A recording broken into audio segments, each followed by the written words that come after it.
जी हां दोस्तों, गाजा पर सीक्रेट इमरजेंसी बैठक खत्म, इजराइल के मनमानी पर ब्रेक, चीन और नॉर्थ कोरिया का ट्रंप को और नेतन्याहू को तगड़ी चेतावनी। बहुत स्वागत है आप सभी का। आप देख रहे हैं द राजनीति का विशेष सेगमेंट खबर और विश्लेषण। मैं हूं जब्बार खान। दोस्तों, अचानक बीते 32 घंटों के अंदर ऐसी कौन सी प्रोग्रेस वाली स्थिति गाजा को लेकर के हो गई जब दुनिया के 30 बड़े देश अमेरिका और बेंजामिन नेतन्याहू इजरायली प्रधानमंत्री के खिलाफ खड़े हो गए। आखिर वो कौन सी सीक्रेट बैठक है जिसके जरिए से गाजा में सीज फायर कराने के लिए अब धमकी और चेतावनी का भी सहारा दुनिया के 30 देश लेने जा रहे हैं? आखिर किस अंदाज में इजराइल की मनमानी को खत्म करने के लिए ये देश, जिसे हेड ग्रुप कहा जाता है, सामने आए हैं? और इन तमाम चीजों के बीच में कैसे बेंजामिन नेतन्याहू की सरकार खतरे में आ गई है, विस्तार से आपको बताते हैं दोस्तों। अंत तक इसे जरूर देखें। दोस्तों, आपने देखा कि किस तौर पर वो इजराइल जो ईरान के जरिए किए गए अटैक के बाद में तिलमिला गया था कि ईरान ने हमारे अस्पतालों पर अटैक कर दिया, मगर वो इजराइल किस तौर पर गाजा के अंदर, फिलिस्तीन के अंदर किस अंदाज में 95% अस्पतालों को तहस नहस कर चुका है। वहां पर आए दिन लगातार जिस तरीके से मासूम बच्चों, बुजुर्गों, महिलाओं पर हमले करता है, रॉकेट दागता है, दुनिया उससे बेखबर अभी तक दिखाई दे रही थी। लेकिन इस बीच में हेड ग्रुप ने सामने आकर के एक ऐसी स्थिति उत्पन्न की है जिसमें लिखित तौर पर गाजा के ऊपर इजराइल के हमलों और इजराइल की तरफ से दागे जा रही मिसाइल को तत्काल प्रभाव से रुकवाने के लिए कवायद शुरू कर दी गई है।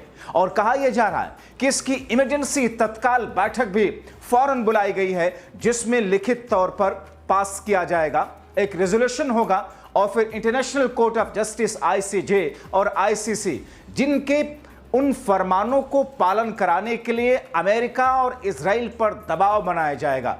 जाहिर तौर पर यह अपने आप में उस कंडीशन में हो रहा है जब इजराइल के अंदर बेंजामिन नेतन्याहू की सरकार डामाडोल है। दोस्तों, आपको दिखाते हैं कुछ स्क्रीनशॉट जो कि अंतर्राष्ट्रीय खबरें, अंतर्राष्ट्रीय मीडिया के जरिए इस वक्त आपके सामने लेकर के आते हैं। पहले उनको मैं आपके सामने पढ़ करके रखता हूं। दोस्तों, प्रोग्रेसिव इंटरनेशनल ये ट्विटर हैंडल है जिससे लिखा गया, अंतर्राष्ट्रीय मीडिया है कि the emergency conference of state of the heart of the Gaza genocide is about to begin.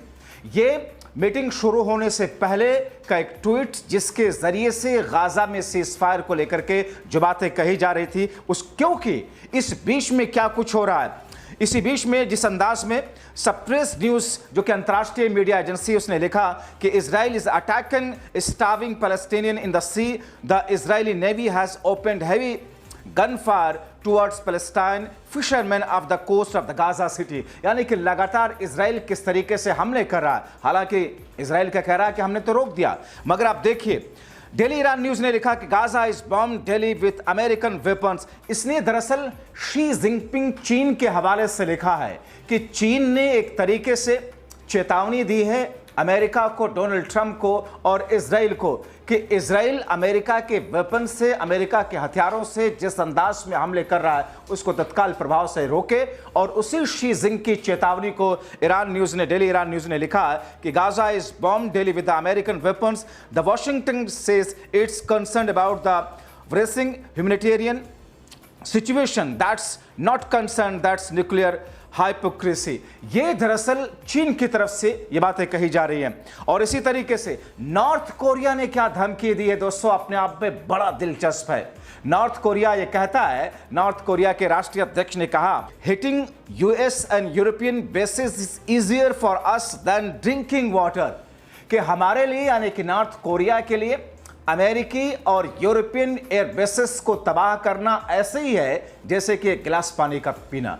जाहिर तौर पर ये चीजें दर्शाती हैं कि किस अंदाज में अब आने वाले दिनों में अमेरिका और अमेरिका के शह पर इजराइल जिस तरीके से आगे बढ़ता हुआ दिख रहा है, जिस तरीके से उसकी मनमाना तरीके, मनमाना रवैये को रोकने की कोशिशों के बावजूद नहीं रुक रहा गाजा में, अब दुनिया के वो देश जो कि हेड ग्रुप्स हैं और हेड ग्रुप्स के साथ साथ में ब्रिक्स देशों ने किस तौर पर चेतावनी दी है आपको बताते हैं। दोस्तों, हेड ग्रुप्स दरअसल खास तौर पर वर्ल्ड साउथ जो है उसके जो अलग अलग छोटे बड़े देश हैं, 30 देश, वो सब के सब इकट्ठा हुए। लेकिन इनके साथ साथ में चीन और नॉर्थ कोरिया ने भी खुल करके इजराइल के खिलाफ चेतावनी दी, क्योंकि किम जोंग उन का यह कहना कि अमेरिका और यूरोपियन बेसिस पर अटैक करना हमारे लिए पानी पीने जैसा है। यानी एक गिलास पानी उठा करके पीने में जितनी आसानी होती है उतना ही आसान है हमारे लिए अमेरिकी बेसिस पर और यूरोपियन बेसिस पर अटैक करना।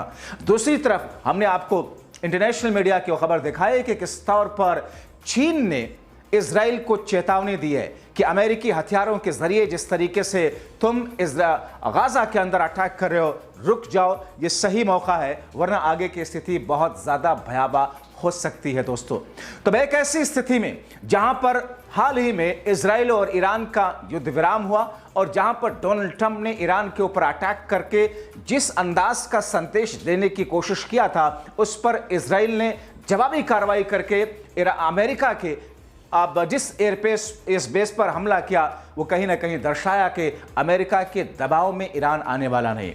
मगर इस बीच में दोस्तों, इजराइल के जरिए गाजा पर जो कुछ हो रहा है और गाजा के जेनोसाइड को लेकर के खुद अमेरिका में हॉलीवुड में एक मूवी बनी, उस मूवी का विरोध कैसे इजराइल के अंदर हो रहा है, क्योंकि उस मूवी में दर्शाया गया कि किस तौर पर गाजा में इजराइल के जरिए से जेनोसाइड किया जा रहा है। इसीलिए हॉलीवुड की उस मूवी का विरोध बड़े स्तर पर किया जा रहा है। दोस्तों, आपको मैं उस मूवी के बारे में इजरायली आर्मी का जो वक्तव्य है वो पढ़ करके सुनाता हूं। ये नॉर्मन आइसलैंड न्यूज लिखता है कि IDF extremely upset with the Superman movie for the unfairly depicting Israel genocide in the Gaza. तो दरअसल गाजा के अंदर इजराइल जो कुछ कर रहा है उस पर हॉलीवुड की एक मूवी, जिस मूवी को लेकर के विरोध इस वक्त बड़े स्तर पर देखने को मिल रहा है, और उसी विरोध के कारण अब कहीं ना कहीं एक अलग तरह की स्थिति उत्पन्न होती हुई दिख रही है। क्योंकि अगली खबर है, ग्लोबल अपडेट्स जो कि ट्वीट करता है, वो लिखता है कि Israeli are boycotting the new Superman movie after the show Superman as anti genocide in the Gaza. तो ये ऐसी स्थिति है जिसको लेकर के अब कहीं ना कहीं इजराइल बैकफुट पर है। अमेरिका भी सोच रहा है कि जब दुनिया नए ऑर्डर में आना शुरू होती है, जाहिर तौर पर सबसे ज्यादा मुश्किल या चिंता तथा कथित विश्व गुरु को होती है। अमेरिका खुद को विश्व गुरु बताता है।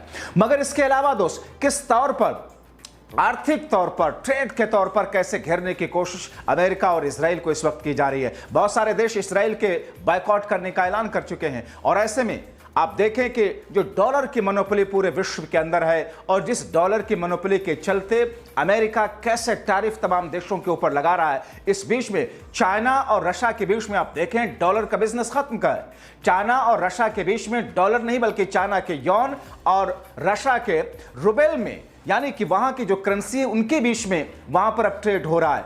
हालांकि भारत इन तमाम चीजों से कहीं ना कहीं खामोशी बरतता हुआ दिख रहा है, और ऐसे में इस खामोशी को लेकर के, जबकि एक तरफ ब्रिक्स देशों ने इस बात का ऐलान कर दिया कि हम डॉलर की मोनोपोली को खत्म करेंगे, उससे वॉशिंगटन को जो कुछ सोचना है वो सोच सकता है। दोस्तों, उस डॉलर के मोनोपोली को लेकर के जो कहा गया है, मैं आपको पढ़ करके वो भी सुनाता हूं।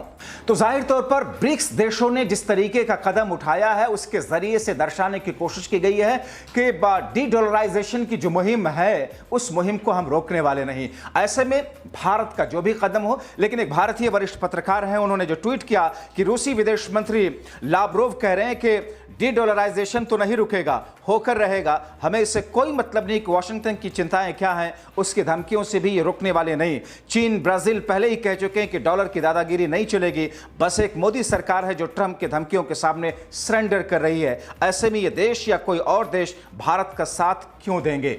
जाहिर तौर पर एक भारतीय वरिष्ठ पत्रकार, जो मुकेश कुमार नाम के वरिष्ठ पत्रकार हैं, जिन्होंने ये ट्वीट किया। जाहिर तौर पर यह एक ऐसी स्थिति उत्पन्न हो रही है एक बार फिर से, जिसमें कहीं ना कहीं ग्लोबल लेवल पर, वैश्विक तौर पर उथल पुथल की तस्वीरें एक बार फिर से सामने आने जा रही हैं। तो ऐसे में जहां पर अमेरिका के खिलाफ, इजराइल के खिलाफ हेड देशों का जो अपने आप में इमरजेंसी बैठक और उसके बाद में एक रेजोल्यूशन का पास करना, दूसरी तरफ international court of justice ICJ और आईसीसी की तरफ से जो फरमान हैं उन फरमान को लागू कराने के लिए अब मुहिम तेज करना, तीसरी तरफ डॉलर के डी डॉलराइजेशन को लेकर के रशिया, चाइना, टर्की और दूसरे ऐसे देश जो कि एक साथ आकर के अमेरिका को, ट्रंप को चेतावनी देना, और तीसरी तरफ गाजा में इजराइल के जरिए हो रहे जेनोसाइड को लेकर के अब वैश्विक स्तर पर खुद आप देखिए हॉलीवुड अमेरिका से जो मूवी बन करके तैयार हुई है उस मूवी का विरोध कितने बड़े स्तर पर किया जा रहा है, क्योंकि उसमें वो दिखाया गया है जो सच अब तक जनता के सामने लाने नहीं दिया जा रहा है। आप देखें भारत के अंदर भी कई सारी ऐसी डॉक्यूमेंट्रीज बनी हैं जिन पर सरकारों ने, खासतौर पर 2014 के बाद में कुछ डॉक्यूमेंट्रीज पर बैन किया गया। तो एक ऐसी स्थिति उत्पन्न हुई है जिस स्थिति को लेकर के अमेरिका और इजराइल को बैकफुट पर जाने के लिए मजबूर किया गया है। तो दोस्तों, ऐसी स्थिति में जब ये सब कुछ हो रहा है और इसी बीच में बेंजामिन नेतन्याहू, इजराइल के प्रधानमंत्री की जो पार्टी है, जो सरकार है, उनके साथ में जो एक अलग पार्टी जो सपोर्ट कर रही थी उसने अपना समर्थन वापस खींच लिया है। क्या नेतन्याहू की सरकार जा रही है? इस पर मेरा अगला शो देखिए, लेकिन अभी के लिए इस खबर में इतना ही। आपकी क्या राय है? अपनी राय कमेंट बॉक्स में जरूर लिखें। अभी के लिए इतना ही, बहुत शुक्रिया।